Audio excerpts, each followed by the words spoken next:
much is your wedding going to cost? Wedding Bells magazine asked their readers. Some of the results may surprise you. Jen O'Brien, the online editor of Wedding Bells, joins us with details of this annual survey. And you say over the 10 years that that Wedding Bells has done this survey, some things are incremental. They keep adding up. The age keeps creeping up. Exactly. Average age. So this year we found that the average age of brides is 31, or engaged people is 31. Okay.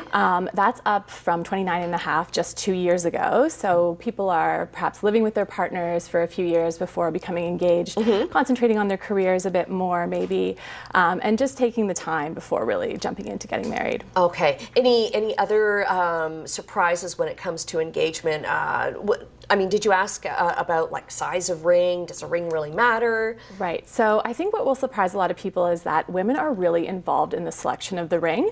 39% of engaged women told us that they were involved in picking out the ring, and 89% told us that they were involved with choosing or deciding how much the ring is going to cost.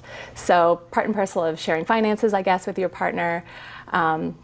They also told us that the average ring, they think it should cost about $4,000. So. Wow. Yeah. That's a lot, and that adds to the total cost of things. Planning. So there are so many with Pinterest and everything. I can imagine this year there's a lot more brides using Pinterest Exactly. than last year. 86% of our survey respondents told us that they were going to be using Pinterest to plan their wedding. So it's just an incredibly helpful tool, I think, that a lot of brides are gravitating towards. And, you know, social media in general, a lot of people are using Facebook to crowdsource advice for their weddings, and also to find vendors. Who did you use? Who do you think I should use? You know. And sometimes going to a wedding is a good, I know for our wedding, we had been to a friend's wedding, a couple of friends actually, and we kind of stole good ideas from them. And, Exactly. and that's another good way of dealing with things. So now we come to the budget portion. This is the part that I think everyone wants to know about. So every year people are saying, you know, how much is this going to cost me? Well, people were telling us that the average cost of a wedding in 2014 is going to be over $31,000. Wow. Now that's everything all in. That's engagement rings, wedding rings, honeymoon. Dresses, honeymoon, meals. Right. The majority of that budget is going to go towards your venue, your food, your bar bill. So that's going to be about half of it. But 75% of brides also told us that they're probably going to blow their budgets. So, wow. You know, we don't advocate people blowing their budgets, but, you know, I guess when you're older, you really have been thinking about this for a while. Most people say they've been engaged for 20 months, so they really have a lot of time to plan and sort of set their sights on exactly what they want. So. Okay. Any advice from readers who have been married that, you know, don't blow it all? Exactly. You know, you have a life to live afterwards. Yes. So you want to keep the cost in check and really just spend the money on the things that are really important to you, and save on those other extra things that that you know you can do yourself, really. Right, and there's and that's again where Pinterest comes in, right? You're seeing so many at receptions and stuff. So many brides and their parties are doing their own little things, which is really DIY great. favors, DIY decor. There are lots of ways you can save money. Okay. Honeymoon.